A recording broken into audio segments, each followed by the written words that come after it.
Sabarimala സ്വർണ്ണക്കവർച്ചയിൽ Devaswom board മുൻ അംഗവും CPM പ്രതിനിധിയുമായ N. വിജയകുമാറിനെ ഒരു ദിവസത്തെ SIT കസ്റ്റഡിയിൽ വിട്ടു. പ്രത്യേക അന്വേഷണ സംഘം വിജയകുമാറിനെ വീണ്ടും ചോദ്യം ചെയ്യും.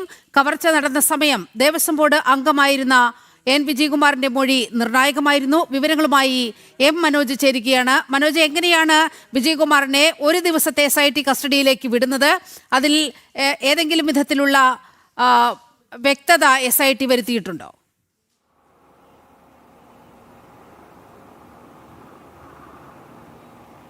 നീലിമ, കൊല്ലം വിജിലൻസ് കോടതിയിലാണ് മുൻ ദേവസ്വം ബോർഡ് അംഗവും അതോടൊപ്പം തന്നെ CPM നോമിനിയുമായിട്ടുള്ള N. വിജയകുമാറിനെ ഹാജരാക്കിയിട്ടുള്ളത്. ഇന്ന് SIT സമർപ്പിച്ച കസ്റ്റഡി അപേക്ഷ പരിഗണിച്ചുകൊണ്ട് ഒരു ദിവസത്തെ കസ്റ്റഡിയിലാണ്, അതായത് ഇന്ന് വൈകുന്നേരം വരെയാണ് N. വിജയകുമാറിനെ SITയുടെ കസ്റ്റഡിയിൽ വിട്ടിരിക്കുന്നത്. അല്പസമയത്തിനകം തന്നെ കോടതിയിൽ നിന്നും N. വിജയകുമാറുമായി പ്രത്യേക അന്വേഷണ സംഘം പുറത്തേക്ക് പോകും. പിന്നീട് ഒരു ദിവസം, അതായത് ഈ വരുന്ന മണിക്കൂറുകളിൽ വിജയകുമാറിനെ ചോദ്യം ചെയ്യാനാണ് കൊണ്ടുപോകുന്നത്. നേരത്തെ തന്നെ അറസ്റ്റിലായ വിജയകുമാർ നൽകിയിട്ടുണ്ടായിരുന്ന മൊഴി അത് നിർണായകമായിരുന്നു. അതായത് A. പത്മകുമാർ, അതായത് CPM പത്തനംതിട്ട ജില്ലാ കമ്മിറ്റി അംഗമായിട്ടുള്ള A. പത്മകുമാറാണ് അന്നത്തെ ദേവസ്വം പ്രസിഡന്റ്. അദ്ദേഹം തീരുമാനിക്കുന്ന പോലെയാണ് കാര്യങ്ങളൊക്കെ നടക്കുന്നത്. താൻ ഇതൊന്നും വായിച്ചു നോക്കാതെ മിനിറ്റ്സിൽ ഒപ്പിട്ടു എന്നുള്ളത് മാത്രമേ ഉള്ളൂ എന്നുള്ളതാണ്. അതായത് തീരുമാനമെടുക്കുന്നത് പത്മകുമാറാണ്. ബാക്കിയുള്ള അംഗങ്ങളൊക്കെ അതിൽ കൂടുതലൊന്നും പറയാൻ പോകാറില്ല. ആ രീതിയിലാണ് വിജയകുമാർ മൊഴി നൽകിയിരുന്നത്. പത്മകുമാറിനെതിരായിരുന്നു വിജയകുമാറിൻ്റെ മൊഴി. SIT അത് കൂടുതൽ മുഖവിലയ്ക്കെടുത്തു എന്ന് തന്നെ നമുക്ക് മനസ്സിലാക്കാം. എന്തായാലും ഇനിയും കൂടുതൽ വ്യക്തത വരേണ്ടതുണ്ട്. ബോർഡ് അംഗങ്ങളുടെ പങ്ക് എന്താണ് എന്നതിനെക്കുറിച്ചാണ്. അതായത് KP ശങ്കർദാസ് അടക്കം അറസ്റ്റിലായ സാഹചര്യത്തിൽ ഇവരിൽ നിന്നും കൂടുതൽ വിവരങ്ങൾ ശേഖരിക്കേണ്ടതുണ്ട്. അതുകൊണ്ട് തന്നെ N. വിജയകുമാറിനെ ഇന്ന് കൂടുതൽ ചോദ്യം ചെയ്യും. വിജയകുമാറിനെ സംബന്ധിച്ചിടത്തോളം CPMൻ്റെ ഒരു നേതാവായാണ് ദേവസ്വം ബോർഡ് അംഗവുമായിരുന്നത്. അത്തരത്തിൽ പാർട്ടി നിലപാടുകൾ അത് തന്നെയാണ് ഈ ദേവസ്വം ബോർഡിലൂടെ വിജയകുമാർ അടക്കം നടത്തി വന്നത്.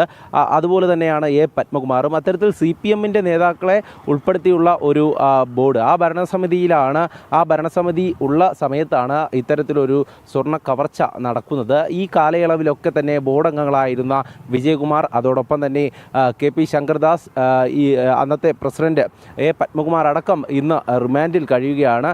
ഈ ശങ്കർദാസ് ഇപ്പോൾ ആശുപത്രിയിലാണെങ്കിലും മറ്റ് നടപടികൾ പ്രത്യേക അന്വേഷണ സംഘം സ്വീകരിച്ച് വരികയാണ്. എന്തായാലും കൊല്ലം വിജിലൻസ് കോടതിയിലാണ് കഴിഞ്ഞ ദിവസങ്ങളിൽ SIT ഈ കസ്റ്റഡി അപേക്ഷ സമർപ്പിച്ചിരുന്നത്.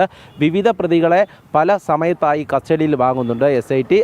പിന്നീട് അവരെ കൂടുതൽ ചോദ്യം ചെയ്യുന്നുണ്ട്. അവരുടെ മൊഴിയുടെ അടിസ്ഥാനത്തിൽ അടുത്ത പ്രതികളിലേക്ക് പോവുകയാണ്. എന്തായാലും അതേസമയം തന്നെ വലിയൊരു ആരോപണം SITക്കെതിരെ ഉയരുന്നത് മന്ത്രിമാരിലേക്കടക്കം ഈ അന്വേഷണം എത്തുന്നില്ല എന്നുള്ളതാണ്. ചോദ്യം ചെയ്ത് രഹസ്യമായി വിട്ടയക്കുന്ന ഒരു സമീപനം അത് SITയുടെ ഭാഗത്തു നിന്നും ഉണ്ടാകുന്നു എന്നുള്ളതാണ്. നിലവിലെ സാഹചര്യത്തിൽ SIT ഈ ബോർഡ് അംഗങ്ങളിൽ തന്നെയാണ് നിൽക്കുന്നത്. അതിനപ്പുറം തന്ത്രിയിലേക്ക് പോയിരിക്കുന്നു, തന്ത്രിയെ അറസ്റ്റ് ചെയ്തിരിക്കുന്നു, മറ്റ് നടപടികൾ സ്വീകരിക്കുന്നു. ഏതായാലും നിലവിലെ സാഹചര്യത്തിൽ കൂടുതൽ വ്യക്തത വരുത്തുവാനാണ് N. വിജയകുമാറിനെ ഇപ്പോൾ ചോദ്യം ചെയ്യുവാൻ വേണ്ടി ഒരു ദിവസത്തേക്ക് കസ്റ്റഡിയിൽ വാങ്ങിയിരിക്കുന്നത്. കൊല്ലം വിജിലൻസ് കോടതിയിലാണ് ഈ നടപടിക്രമങ്ങളെല്ലാം പുരോഗമിക്കുന്നത്.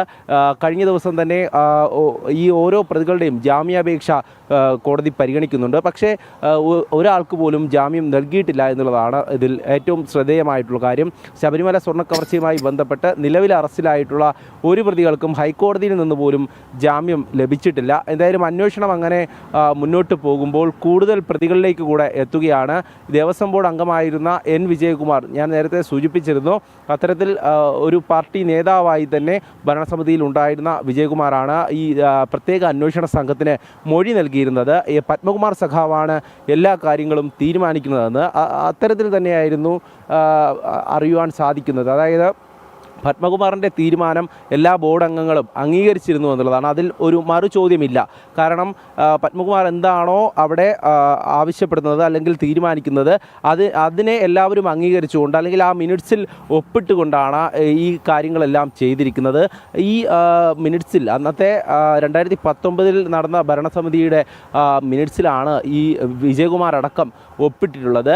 അതിലൂടെ തന്നെ കൂടുതൽ ഈ അന്വേഷണവും ഉണ്ടായിരുന്നു. അതായത് ഈ ഒപ്പിട്ട ബോർഡ് അംഗങ്ങളെല്ലാം ഈ കൃത്യത്തിന് ഉത്തരവാദികളാണ് എന്നുള്ളത്, അതോടൊപ്പം തന്നെ ഈ സമയത്തുണ്ടായിരുന്ന ഉദ്യോഗസ്ഥരടക്കം ഈ കൃത്യത്തിൽ ഉൾപ്പെട്ടിട്ടുണ്ടായിരുന്നു എന്നുള്ളതെല്ലാം ഈ അന്വേഷണ സംഘം കൃത്യമായും അത് ഈ അറസ്റ്റ് റിപ്പോർട്ടിലടക്കം രേഖപ്പെടുത്തിയിരുന്നു. നിലവിലെ സാഹചര്യത്തിൽ എൻ വിജയകുമാറിനെ ഒരു ദിവസത്തെ കസ്റ്റഡിയിൽ ആവശ്യപ്പെട്ടതിന് കാരണം മറ്റ് ബോർഡ് അംഗങ്ങളുടെ അടക്കം പങ്ക് എന്താണ്, അതിൽ കൂടുതൽ വ്യക്തത വരുവാനുള്ളത് എന്നതിനെപ്പറ്റി SIT കൂടുതൽ ചോദിച്ച് മനസ്സിലാക്കും. ആദ്യഘട്ടം മുതൽ തന്നെ പത്മകുമാറിനെതിരെ ഉണ്ടായിരുന്ന മൊഴി എന്ന് പറയുന്നത് എൻ വിജയകുമാർ പറഞ്ഞിട്ടുണ്ടായിരുന്നു, നേരത്തെ ഞാൻ സൂചിപ്പിച്ചിരുന്നു.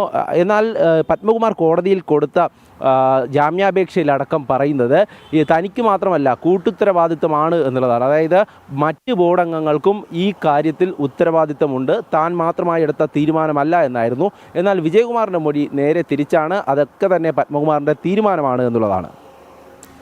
ശരി, മനോജാണ് വാർത്തയുടെ വിശദാംശങ്ങൾ നൽകിയത്.